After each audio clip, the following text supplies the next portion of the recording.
एवढा सामसूम डोंगरावरती कोण झोपलंय इथे? आणि बघतोय का इथे बॉडी सारखं झोपलंय कोणतरी.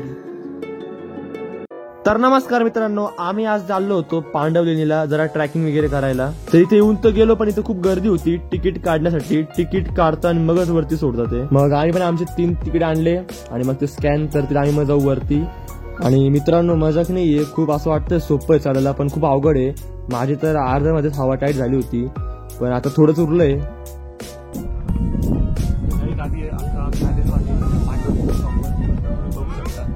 फायनली खूप स्ट्रगल करून टॉप आमचा मोहित भाऊ आम्हाला जो इन्स्पिरेशन आम्हाला घेऊन आला जो.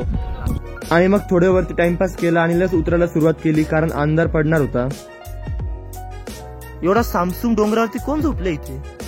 आणि बघतोय का इथे बॉडी सारखं झोपलंय कोणतरी.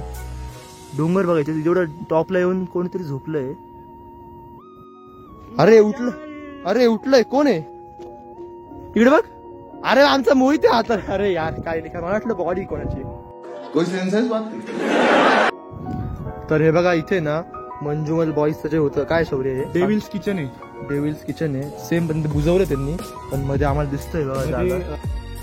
मग खाली आलो आम्ही, जरा लेण्या वगैरे बघितल्या आणि म्हटलं लेण्या वगैरे बघूनच जाऊ. आता आलोय तर कोणी नव्हतं, असं अंधारच पडणार होता थोड्या वेळात. तर गाडी काढली आणि डायरेक्ट घराकडे निघालो. आणि आता मस्त घरी जाऊन मी आंघोळ वगैरे करणार आहे, कारण गरम पण खूप होत होतं आणि तिथे धूळ वगैरे पण भरपूर होती.